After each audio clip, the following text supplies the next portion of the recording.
Juízes, capítulo 12. Os homens da tribo de Efraim se reuniram para lutar. Eles atravessaram o rio Jordão para o lado de Zafon e disseram a Jefté: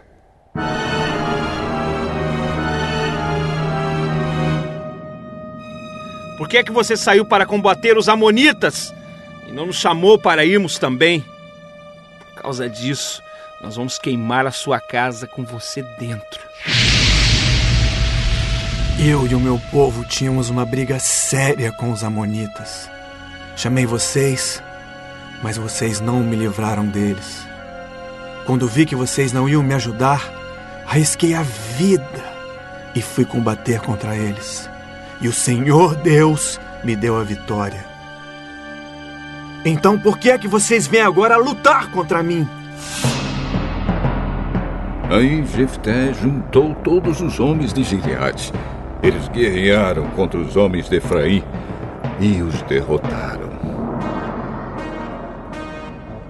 Fizeram isso porque os efraimitas tinham dito: Vocês, os gileaditas que moram nas terras de Efraim e de Manassés, são desertores de Efraim.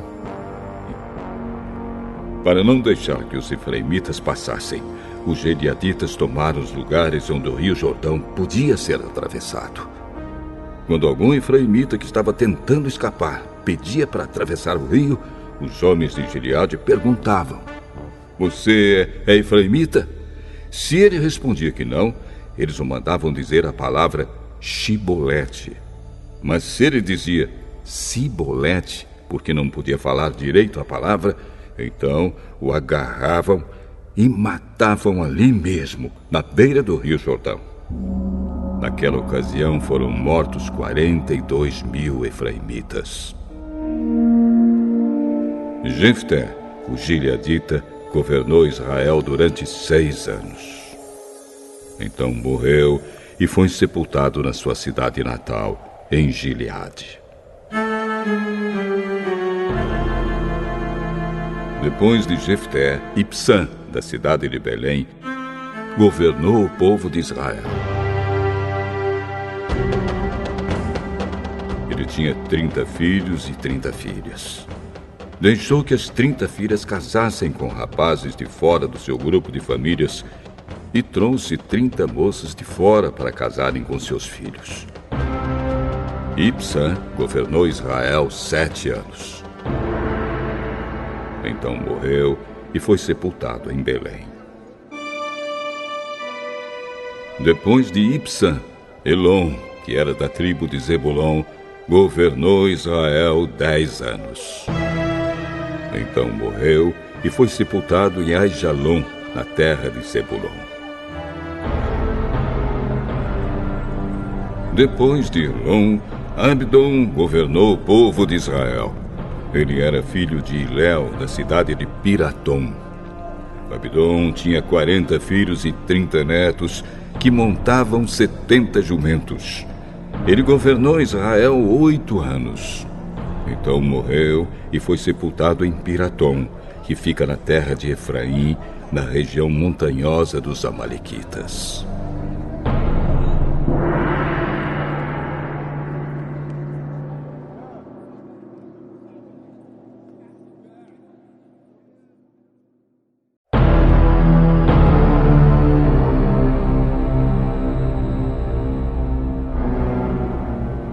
Juízes, capítulo 13. Os israelitas pecaram outra vez contra Deus, o Senhor, e por isso ele deixou que sofressem 40 anos nas mãos dos filisteus. Havia um homem chamado Manoá, que era da cidade de Zora e pertencia à tribo de Dan. A sua mulher não podia ter filhos. O anjo do Senhor apareceu a ela e disse: Você não podia ter filhos e por isso nunca foi mãe. Mas agora você ficará grávida e terá um filho. Não tome vinho nem cerveja e não coma nenhuma comida proibida, porque você ficará grávida e dará à luz um filho. Não corte nunca o cabelo dele, pois ele será consagrado a Deus como nazireu, desde o dia do seu nascimento. Ele vai começar a livrar o povo de Israel do poder dos filisteus. Então a mulher procurou o marido e disse: Um homem de Deus falou comigo e ele parecia um anjo de Deus. E isso me deixou apavorada. Eu não perguntei de onde ele vinha e ele não me disse como se chamava. Mas prometeu que eu ficarei grávida e que terei um filho. E mandou que eu não beba vinho nem cerveja e não coma nenhuma comida proibida, pois o menino será dedicado a Deus como nazireu por toda a vida. Então Manoá orou ao Senhor. Oh, meu Deus, peço que mandes de volta o homem de Deus que enviaste, para ele nos dizer o que devemos fazer com o menino quando nascer. Deus fez o que Manoá pediu. O anjo apareceu de novo à sua mulher quando ela estava sentada no campo. E o marido não estava por perto. Então ela correu depressa para o lugar onde ele estava. O homem que falou comigo outro dia apareceu novamente. Manoá se levantou e seguiu a mulher. Foi até onde estava o homem. Você é o homem que falou com minha mulher? Sim. Quando aconteceu o que você falou, como é que o menino deverá agir? O que deverá fazer? A sua mulher deve fazer tudo o que eu já disse a ela. Não vai comer nada que seja feito de uvas. Não vai tomar nem vinho, nem cerveja e não vai comer nenhuma comida proibida. Ela deve fazer tudo o que eu disse. Manoá não sabia que aquele era o anjo do Senhor e disse: Por favor, não vá embora ainda. Espere, que nós vamos cozinhar um cabrito para você. Se eu ficar, não comerei a sua comida. Mas se você quiser prepará-la, então queime a comida como oferta ao Senhor. Qual é seu nome? Nós precisamos saber para poder prestar a você uma homenagem quando acontecer aquilo que você disse. Por que você quer saber o meu nome? O meu nome é um mistério.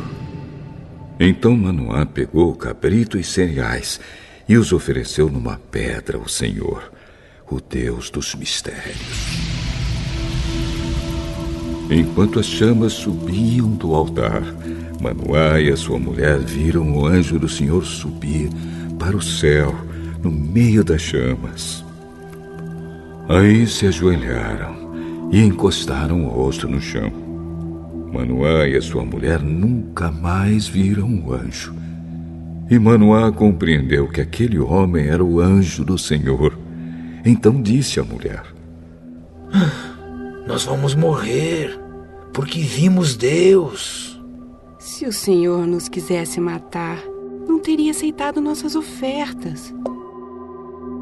Ele não nos teria mostrado tudo isso, nem falado todas essas coisas.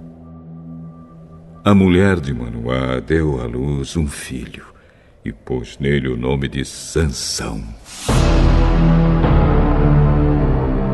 O menino cresceu e o Senhor o abençoou. Sansão estava no campo de Dan, entre Zora e Estaol, quando começou a sentir que o Espírito do Senhor o dirigia.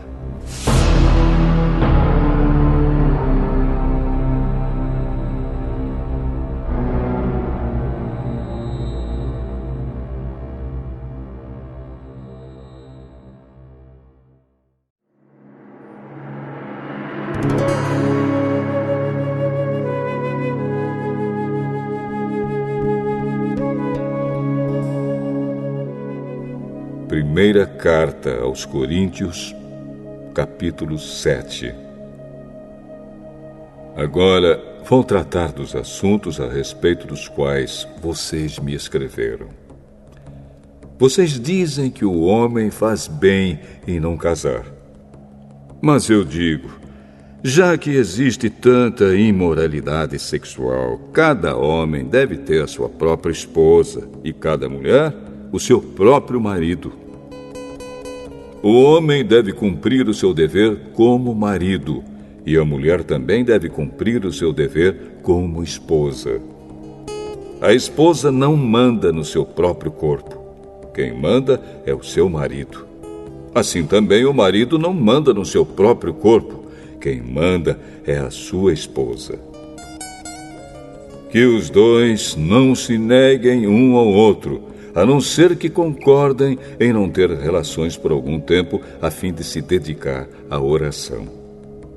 Mas depois devem voltar a ter relações, a fim de não caírem nas tentações de Satanás, por não poderem se dominar. Não digo isso como uma ordem, mas como uma sugestão. Realmente, eu gostaria que todos fossem como eu. Porém, cada um tem o dom que Deus lhe deu. Um tem este dom e outro aquele.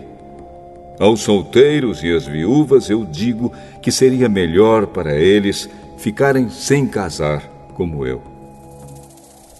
Mas, se vocês não podem dominar o desejo sexual, então casem, pois é melhor casar do que ficar queimando de desejo.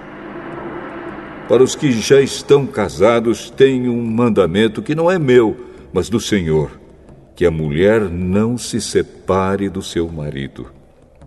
Porém, se ela se separar, que não case de novo, ou então que faça as pazes com o marido, e que o homem não se divorcie da sua esposa. Aos outros digo eu mesmo, e não o Senhor. Se um homem cristão é casado com uma mulher que não é cristã, e ela concorda em continuar vivendo com ele, que ele não se divorcie dela. E se uma mulher cristã é casada com um homem que não é cristão, e ele concorda em continuar vivendo com ela, que ela não se divorcie dele. Pois Deus aceita o homem que não é cristão por ele estar unido com a sua esposa cristã, e aceita a mulher que não é cristã por ela estar unida com o seu marido cristão. Se não fosse assim, os filhos deles não pertenceriam a Deus. Mas, sendo assim, eles pertencem. Porém, se o marido não cristão ou a esposa não cristã quiser o divórcio, então que se divorcie. Nesses casos, o marido cristão ou a esposa cristã está livre para fazer como quiser, pois Deus chamou vocês para viverem em paz. Esposa cristã, como é que você pode ter certeza de que não vai salvar o seu marido?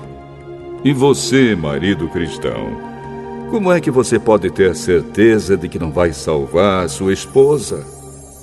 Cada um deve continuar vivendo de acordo com o dom que o Senhor lhe deu e na condição em que se encontrava quando Deus o chamou. É essa a regra que eu ensino em todas as igrejas. Se um homem judeu que é circuncidado aceita o chamado de Deus, ele não deve tirar as marcas da circuncisão. E se um homem não judeu que não é circuncidado aceita o chamado de Deus, ele não deve circuncidar-se. Não faz diferença estar circuncidado ou não. O que importa é obedecer aos mandamentos de Deus. Cada um deve continuar como era quando aceitou o chamado de Deus. Você era escravo quando Deus o chamou? Não se preocupe com isso. Mas, se você pode se tornar livre, então aproveite a oportunidade. pois o escravo que foi chamado pelo Senhor é agora um homem livre que pertence ao Senhor.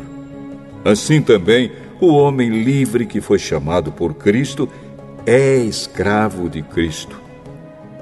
Deus comprou vocês por um preço. Portanto, não se tornem escravos de seres humanos. Irmãos, cada um deve continuar na presença de Deus, assim como era quando Deus o chamou. Para os solteiros, eu não tenho nenhum mandamento do Senhor, porém dou a minha opinião como uma pessoa que, pela misericórdia do Senhor, merece confiança.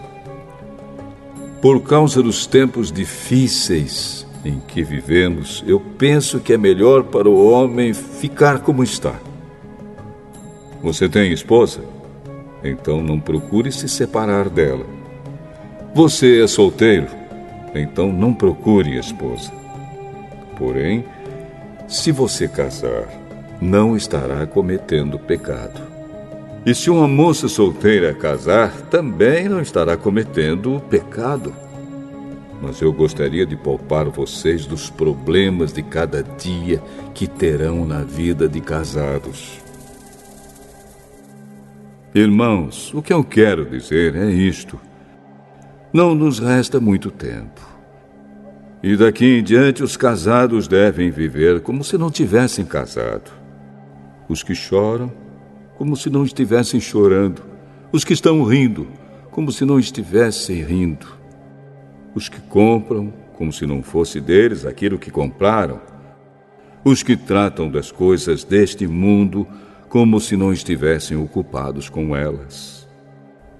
Pois este mundo, como está agora, não vai durar muito.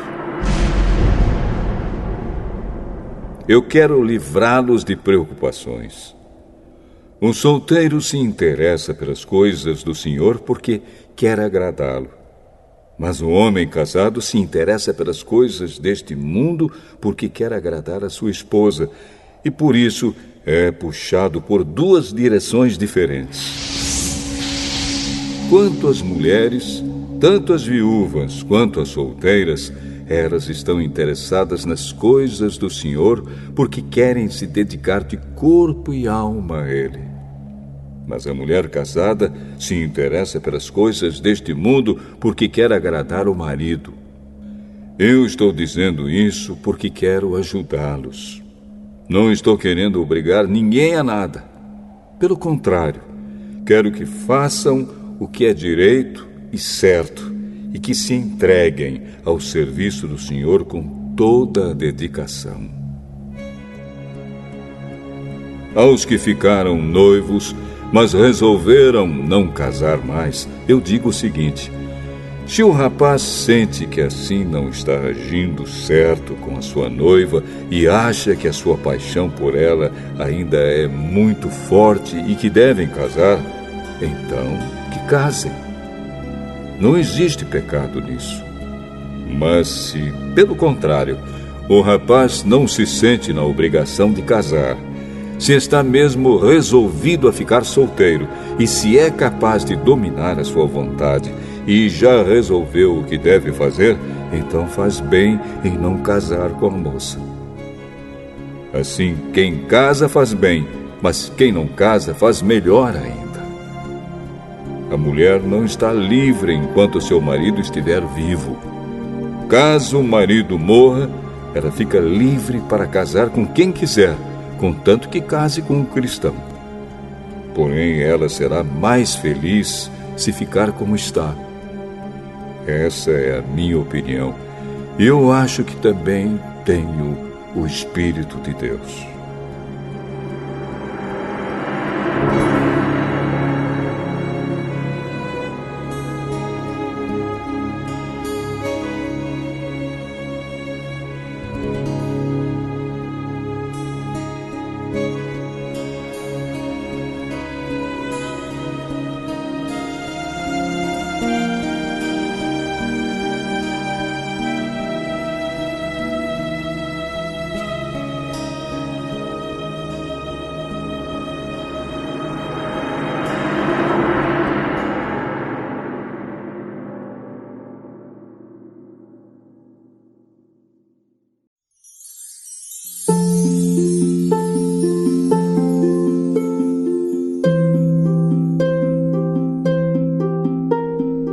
Salmo 115.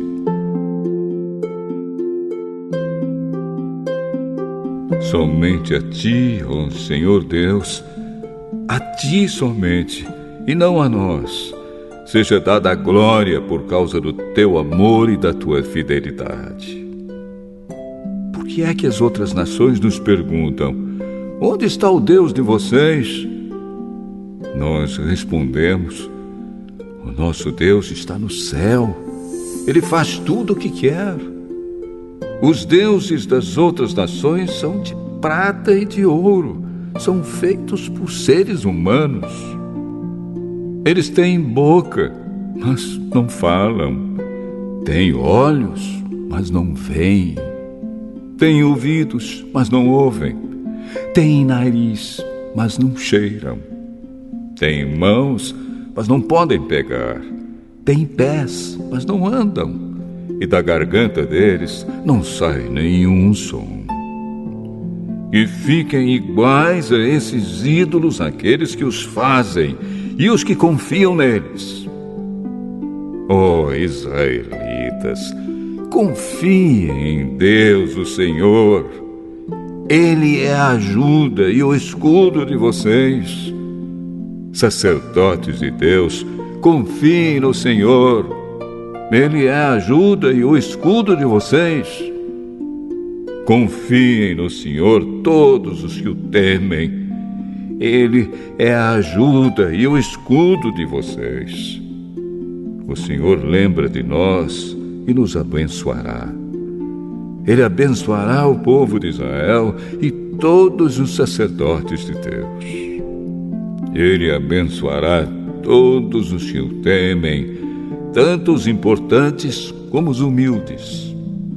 Que o Senhor Deus lhes dê muitos filhos, a vocês e aos seus descendentes.